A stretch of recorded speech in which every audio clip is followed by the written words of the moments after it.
Hi friends, இன்றைக்கி பார்த்தீங்கன்னா என் பொண்ணு என்னை பார்த்து ஒரு கேள்வி கேட்டாங்க. அம்மா எங்களுக்கெல்லாம் பார்த்து தோசை செஞ்சு தரீங்க, நீங்கள் மட்டும் ஏன் இப்படி ஊற்றி சாப்பிட்றீங்க அப்படின்னு கேட்டாங்க. என்னென்னா நான் வந்து 3 தோசையை செய்கிற இடத்துல ஒரே கரண்டி மாவு ஊற்றி ஸ்ப்ரெட் பண்ணி சாப்பிட்டு விட்ருவேன். பார்த்தீங்கன்னா தெரியும்.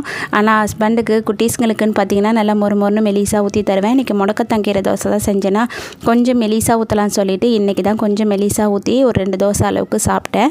இந்த தோசை உடம்புக்கு ரொம்ப நல்லது. இதிலே மிளகு, சீரகம் எல்லாம் சேர்த்து அரைச்சி சுட்ட ரொம்ப வாசனையாக இருந்தது.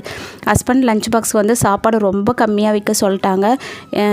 பொரியல் மட்டும் கொஞ்சம் ஜாஸ்தியாக வச்சுட்டு சாப்பாடு ஒரு அளவுக்கு வச்ச இதுவே மீந்து போச்சுன்னு சொன்னாங்க. இன்றைக்கி வந்து 1/2 kg டீ கேக்கும் ஒரு 12 பீஸ் அளவுக்கு டோனட் ஆர்டர் இருந்ததா கடகன்னு லஞ்ச் பாக்ஸ்லாம் கட்டி ஹஸ்பண்டை கொடுத்துட்டு கிச்சன்லாம் க்ளீன் பண்ணிவிட்டு செஞ்சு ஒரு 4 மணிக்கு போல் டெலிவரி பண்ணிவிட்டேன்.